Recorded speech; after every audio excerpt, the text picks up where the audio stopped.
শীতকালে সকালের ব্রেকফাস্টে ফ্রেশ মটরশুঁটি দিয়ে যদি এই রকম মটরশুঁটির কচুরি বানানো হয় তাহলে খেতে কার না ভালো লাগে। কিন্তু এই মটরশুঁটির কচুরি বেলতে গেলে বা ভাজতে গেলে অনেকেরই পুর বেরিয়ে যায়। তাই আজকে আমি একটা সুন্দর টিপস সহ মটরশুঁটির কচুরি বা কড়াইশুঁটির কচুরি বানিয়ে দেখাবো। এটা বেলতে গেলে বা ভাজতে গেলে কোনো রকম পুর বেরিয়ে আসবে না। তবে চলুন শুরু করা যাক আজকের ভিডিও। আচ্ছা, আমি সুকন্যা। আজকে আমার ব্যাপক রান্না হলো কড়াইশুঁটির কচুরি। কড়াইশুঁটির কচুরি বানানোর জন্য সবার প্রথম আমরা ময়দাটাকে মেখে নেব। আমি এখানে 4 কাপ ময়দা নিয়েছি। ওজন হিসেবে দেখতে গেলে 1 কিলো ময়দা নিয়েছি। এবার এই ময়দাটার মধ্যে দিয়ে দিতে হবে 1 চা চামচ নুন, তার সাথে দিয়ে দেব 1 টেবিল চামচ চিনি। এবার এই শুকনো উপকরণগুলোকে ভালো করে ময়দার সাথে মাখিয়ে নেব। এই চিনিটা দেওয়ার ফলে কচুরিগুলো ভীষণ সফট আর খাস্তা হবে। ভালো করে সমস্ত শুকনো উপকরণগুলোকে মাখিয়ে নেওয়ার পর মাঝখানটা এইভাবে একটু ফাঁকা করে নেব। এবার ময়ানের জন্য দিয়ে দেব 2 থেকে 3 টেবিল চামচ সাদা তেল। এই তেলটার সাথে ময়দাটাকে ভালো করে মিশিয়ে নিতে হবে। ময়দাটাকে ভালো করে মেশানোর পর এইভাবে হাতে নিয়ে যদি ময়দাটাকে একটু চেপে ধরা হয় তাহলে দেখবেন ময়দাটা ডেলা বেঁধে যাচ্ছে। তখন বুঝবেন ময়দাটা সুন্দরভাবে ময়ান দেওয়া হয়ে গেছে। এবার অল্প অল্প করে উষ্ণ গরম জল দিয়ে ময়দাটাকে ভালো করে মেখে নিতে হবে। একেবারে যদি অনেকটা জল দিয়ে দেওয়া হয় তাহলে ময়দাটা নরম হয়ে যেতে পারে। সেই জন্য অল্প অল্প করে জল দিয়ে ময়দাটাকে মেখে নিতে হবে। আচ্ছা, এখানে একটা ছোট্ট টিপস আপনাদেরকে দিয়ে রাখি। যেহেতু আমরা কড়াইশুঁটির পুর ভরব, সেই জন্য ময়দাটাকে একটু শক্ত করেই মেখে নিতে হবে। তাহলে বেলতে গেলে কোনো রকমভাবে পুর বেরিয়ে আসবে না। দেখুন, ঠিক এই রকম শক্ত করে আমি ময়দাটাকে মেখে নিয়েছি। এবার একটা এরকম কড়াই নিয়ে নিতে হবে। তার মধ্যে দিয়ে দেবেন 1 লিটারের মতো জল। জলটা একটু গরম হলে তার মধ্যে দিয়ে দেব এইরকম 1 বাটি ফ্রেশ মটরশুঁটি। পরিমাণ হিসাবে দেখতে গেলে মোটামুটি 200 গ্রামের মতো মটরশুঁটি নিয়েছি। আপনারা চাইলে এখানে ফ্রোজেন মটরশুঁটিও নিতে পারেন। এবারে এই জলের মধ্যে মটরশুঁটিগুলোকে দিয়ে দেব। গ্যাসের ফ্লেমটা হাই করে দিয়ে 2 থেকে 3 মিনিট মটরশুঁটিগুলোকে একটু বয়েল করে নিতে হবে। একটা ছান্তা বা স্টেনার দিয়ে 2 থেকে 3 মিনিট পর মটরশুঁটিগুলোকে একটা বাটির মধ্যে তুলে নিতে হবে। এবার যখন মটরশুঁটিগুলো ঠান্ডা হয়ে যাবে তখন একটা মিক্সির জারের মধ্যে মটরশুঁটিগুলোকে ঢেলে নেব। তার মধ্যে দিয়ে দেবেন সামান্য একটু ঝালের জন্য 2টো কাঁচা লঙ্কা। তার সাথে দিয়ে দিতে হবে 1/2 ইঞ্চি আদার স্লাইস। আর দিয়ে দেব 1 চা চামচ জিরে গুঁড়ো। তার সাথে দেব 1 চা চামচ ধনে গুঁড়ো। এছাড়াও দিয়ে দিতে হবে 1/2 চা চামচ হলুদ গুঁড়ো। তার সাথে দেব সামান্য একটু জল। আমি এই পেস্টটা তৈরি করার সময়তেই সব কিছু দিয়ে দিচ্ছি। এবার একটা সুন্দর পেস্ট বানিয়ে নিতে হবে। পেস্টটা বানিয়ে নেওয়ার পর আমি চামচে করে তুলে দেখাচ্ছি। দেখুন, এইরকমভাবে স্মুথ পেস্টটাকে বানিয়ে নিতে হবে যাতে কোনো দানা না থেকে থাকে। এবার এই পেস্টটাকে একটু নাড়াচাড়া করে নেব। তার জন্য নিয়ে নিচ্ছি একটা ফ্রাইং প্যান। তার মধ্যে দিয়ে দেব 1 টেবিল চামচ সাদা তেল। তেলটা একটু ভালো মতো গরম হয়ে গেলে তার মধ্যে ফোড়ন হিসেবে দেব 1/4 টিস্পুন কালো জিরে। আপনারা চাইলে এখানে হিংও ব্যবহার করতে পারেন। এবার একটু ফোড়নটাকে ভালো করে নাড়াচাড়া করে নিচ্ছি। যখন সুন্দরভাবে ফোড়ন থেকে গন্ধ বেরিয়ে আসবে তখন বেটে রাখা মটরশুঁটিটাকে দিয়ে দিতে হবে।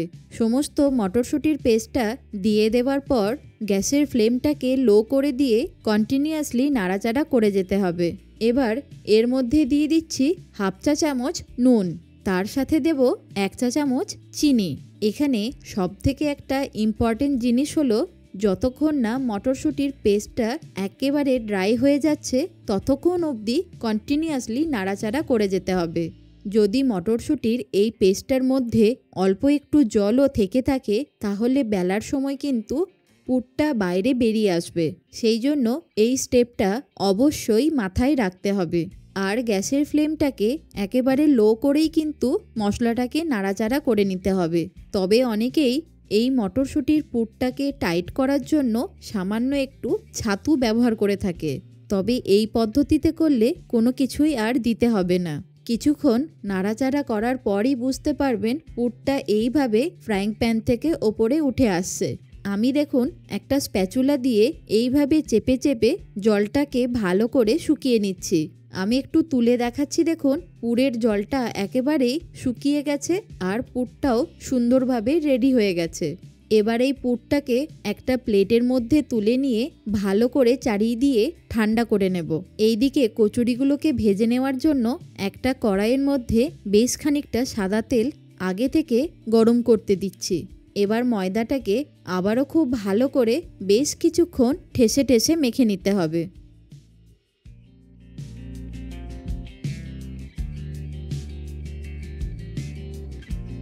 এবার এই ময়দাটা থেকে এই রকম ছোট ছোট লেচি কেটে নেব। লেচিগুলো খুব বেশি বড়ও হবে না আর খুব বেশি ছোটও হবে না।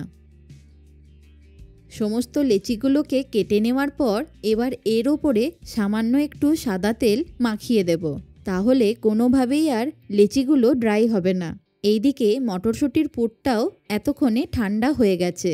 দেখুন আমি হাত দিয়ে চেপে দেখাচ্ছি, কোনোভাবেই আর হাতে লেগে যাচ্ছে না। এবার একটা লেচিকে হাত দিয়ে এইভাবে একটু হালকা প্রেস করে শুধুমাত্র সাইডটাকে এইভাবে একটু চেপে চেপে বড় করে নেব। আশা করি বুঝতে পারছেন আমি কোনোভাবেই মাঝখানটাকে প্রেস করছি না। এবার 1 চা চামচের মতো পুর নিয়ে মাঝখানটার মধ্যে দিয়ে দেব। এরপর সাইড থেকে এইভাবে একটু লেচিটাকে টেনে টেনে ভালোভাবে মুড়ে নিতে হবে। খেয়াল রাখতে হবে কোনো দিকে যেন ফাঁক না থেকে থাকে।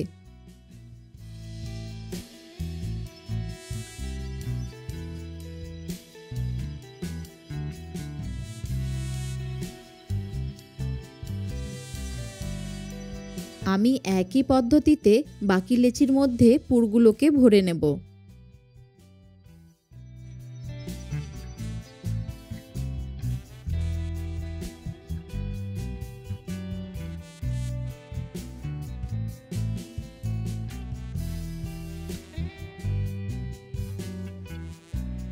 এবার একটা পুর ভরা লেচিকে এইভাবে হালকা একটু প্রেস করে নিয়ে তার মধ্যে সামান্য একটু সাদা তেল মাখিয়ে নেব।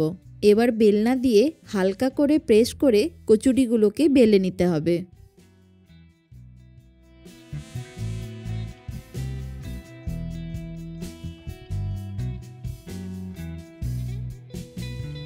দেখুন কচুরির ভেতরের যে পুরটা সুন্দরভাবে স্প্রেডও হয়েছে, তার সাথে কচুরিগুলো সুন্দরভাবে বেলা হয়েছে।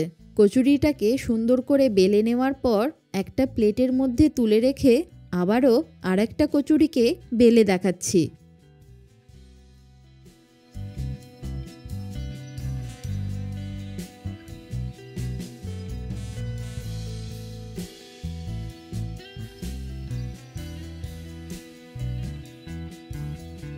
এই কচুরিটাও সুন্দর করে আমার বেলা হয়ে গেল।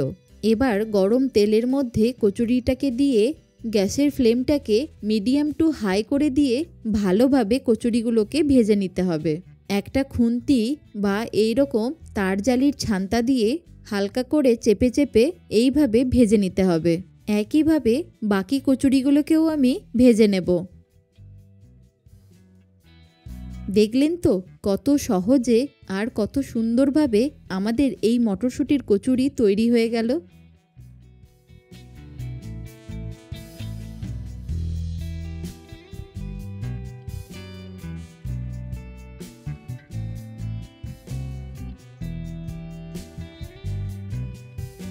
আমি এই মটরশুঁটির কচুরির সাথে তৈরি করে নিয়েছি নতুন আলুর দম।